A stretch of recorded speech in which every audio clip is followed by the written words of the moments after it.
Indo Pak యుద్ధం నేపథ్యంలో ఒక్కసారిగా దేశంలో రాజకీయాలు మొత్తం కూడా మరీ హీటెక్కాయి. సో ప్రస్తుతం బీజేపీ ప్రభుత్వం పైన కాంగ్రెస్ పార్టీ ఎదురుదాడి ప్రారంభించేసింది. మోదీ ప్రభుత్వం పైన విమర్శలు గుప్పిస్తోంది. దేశ రక్షణ పైన మరోసారి రాహుల్ గాంధీ ట్వీట్ చేశారు.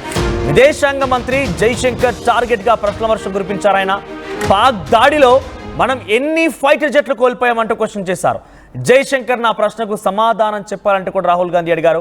అయితే మొన్న పాకిస్తాన్ భారత్ మధ్య యుద్ధం నేపథ్యంలో జైశంకర్ మాట్లాడుతూ we have already sent a message in prior to Pakistan that we are going to target only the terror camps, not the military stations అంటూ ఆయన చెప్పుకొచ్చారు. అంటే మేము ముందుగానే పాకిస్తాన్కి సమాచారం ఇచ్చాం, ముందుగానే పాకిస్తానీ మేము మెసేజ్ పంపించాం, మేము కేవలం ఉగ్రవాద స్థావరాలను నేలమట్టం చేస్తాము, మిలిటరీ స్థావరాలను కాదు అని చెప్పామని చెప్పి జైశంకర్ మాట్లాడుకొచ్చారు. అయితే ఆ మాటలని రాహుల్ గాంధీ ట్వీట్ చేస్తూ ఎస్ మీరు ముందుగానే పాకిస్తాన్కి సమాచారం ఇచ్చారని అంటే it's going to be big crime, మీరు చేసింది ఒక దేశ ద్రోహం అంటూ మాట్లాడుతూనే మీ రకంగా చేయడం వల్ల దేశంలో ఉన్నటువంటి అనేక ఫైటర్ జెట్ ఎంతమంది ఆర్మీ పర్సనల్స్ ఎంతమంది ఎన్ని ఫైటర్ జెట్స్ పూర్తిగా కుప్పకూలిపోయాయి, ఎన్ని ఫైటర్ జెట్స్ మొత్తం మనం లూస్ అయ్యాము, అసలు మీకు అలా చెప్పమని చెప్పింది ఎవరు అంటూ కూడా గతంలో ట్వీట్ చేశారు.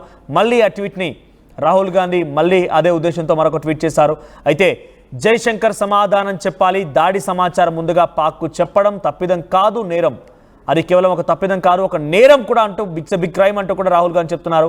ఆపరేషన్ సింధూర్లో ప్రభుత్వం వైఫల్యం స్పష్టమైంది అని చెప్పి రాహుల్ గాంధీ అంటున్నారు. ఇప్పటికైనా ప్రభుత్వం ప్రజలకి సమాధానం చెప్పాలని చెప్పి రాహుల్ గాంధీ అంటున్నారు.